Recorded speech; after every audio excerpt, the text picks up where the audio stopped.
Good afternoon, everyone. Thank you for holding out and sticking with me.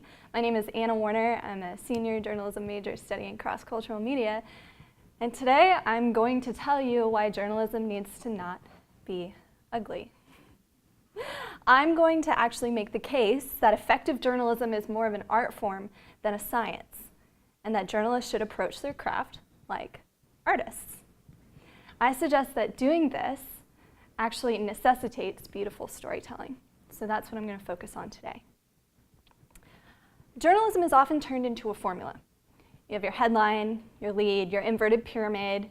Usually the point is to be the first person to the press and hopefully to get all the facts straight, ideally. But unfortunately, this is rarely beautiful or even excellent. You'll never see uninspired journalism winning awards, whether they're the first to hit the press or not. Even the Pulitzer Prize requirements for breaking news ask for more than just breaking news.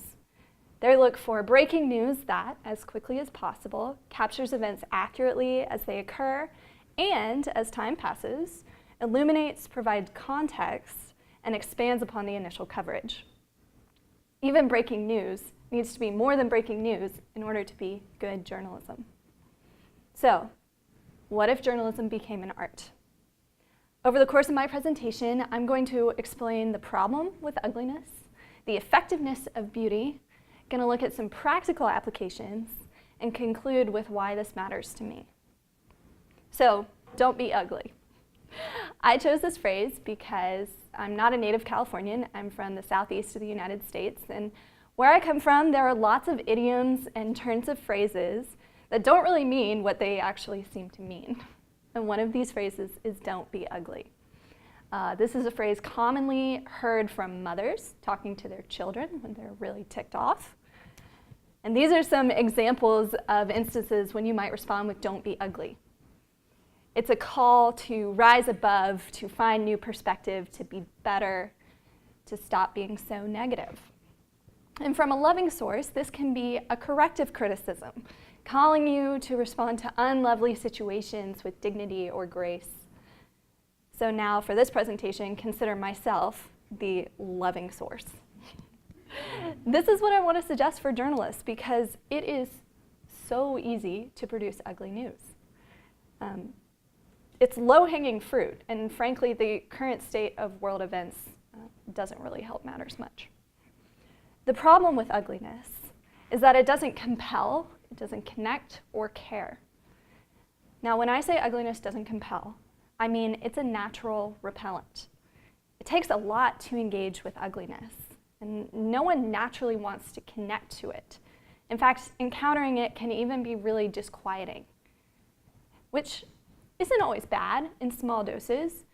Finley Peter Dunne famously wrote that the job of a newspaper is to comfort the afflicted and afflict the comfortable. However, the problem that I see with the modern media is it rarely comforts. Secondly, ugliness doesn't connect. It's an anesthetizer. It makes you numb the more you see it. The other day, I sat in the car with my cousin, and a news headline popped up on my phone telling me that 200 people had died in a bombing at a mosque in Egypt. So I told my cousin the news. She exclaimed about it. We expressed our sympathies. This is so horrible. I can't believe what's happening, la, la, la. And 10 minutes later, we were having a grand time doing what we intended to do in the first place, and the news was almost in one ear and out the other. It never stuck with us. Ugliness makes it easy to swipe away the difficult things. And thirdly, ugliness doesn't care. I mean this in two senses. First of all, it doesn't take skill or necessarily expertise to create something ugly. You might even say the opposite. Secondly, ugliness doesn't benefit the souls of others. This is especially important for us as Christian journalists because the things that we put into our body through our senses, our sight, sound, etc., are the things that become part of us. They shape the way we think and feel about the world around us. We should really follow Paul's advice to the Philippians, and as journalists, provide opportunities for other people to do this as well. To give them lovely things to dwell on. Since we're bringers of Christ, we need to remember that we actually have great power to influence people's souls. Since we're supposed to bring the light of Jesus in a way, that also means that we need to be beauty bringers as well. The truth is, the heavens themselves declare the glory of God. And if we don't testify to who he is, the beautiful one, by whom and through whom all things live and move and have their being, then even the rocks will cry out in our stead. So it's our call to proclaim his glory on the earth. This is why we need to employ skillful, beautiful craft. This is beauty's power. Beautiful storytelling is effective because it engages the mind and the heart to act on or interact with a story on a deeper level. We do connect with beauty because beautiful things, in a way, are much more easily acceptable to us. We want to spend time gazing at the works of Rembrandt, Degas, Picasso. We want to listen to Handel's Messiah. We want to look at models and museums. To soak in the good things beauty offers is a really natural inclination for us. Beauty has the power to move people on a deep level. Therefore, the way to capture the whole person, not just their passing interest or maybe their temporary intellectual interests, is really to tell beautiful stories. So, some practical examples. To get a concrete idea of what beautiful storytelling is, I want to show you a couple of cross-cultural news pieces to point out a few things that they do well, and then I'll offer a working model for how we can produce beautiful content ourselves. The first piece is called The Tennis Racket. It approaches a difficult, ugly, painful situation with beauty. It's a story jointly produced by the BBC and BuzzFeed on illegal gambling in the tennis world in Europe. It incorporates deep, detailed investigative journalism, data journalism, infographics, images, graphic illustrations, you name it, this story incorporates it. It doesn't whitewash or find the good in a bad situation. It's thorough. The authors gave it really careful attention, and it utilizes engaging visuals and writing to draw you in. There was lots of creative energy channeled towards creating something excellent here. The second example I want to bring up is not necessarily a news report, but it is storytelling of current events. We all know that there's power in personal narratives. Earlier, Anna brought up Working on Beyond the Wall, the book project that Media Narrative Project produced last semester. In this semester, we learned that there's something incredible about a person's individual story. And for a lot of us, what had before just been information on a page, numbers, statistics, really became integral to the things that we cared about when we got to talk to individuals for whom immigration and the border wall was a looming reality in their lives. The author of Humans of New York traveled through a couple of different Eastern European nations, listening specifically to the cares of refugees. And what he reports is raw, it's true, and it's visually engaging. It draws a deeper picture of what's happening in the world than you might see from a headline. In this last example, I want to show you something unique. It's beautiful because it takes you inside a new world in new ways. It engages your imagination and your curiosity, and I really think this is actually the future of journalism. It's thorough and thoughtful, makes use of new technology, and it's really real to you as you walk through the story. To explain it best, I'm going to read from the website's About section. Miner's Walk is an experiment in interactive storytelling, merging a long and short form video with an online interactive experience. It grants viewers exclusive access to the miners' world, following the miners on the precarious journey into the Aygin crater as they collect and carry sulfur rock. Along the way, Miner's Walk hears from the miners themselves. So, you might have noticed a few common themes throughout each of these different pieces. To sum it up, beauty in journalism is a holistic experience of creative excellence. It engages the mind, the heart, and the senses of the audience. It inspires care in the readers and the creators because its tangible products touch you in ways that pure information rarely does. It's excellence in all areas of production, not merely videography, not just the writing you come up with, not just each image that you produce.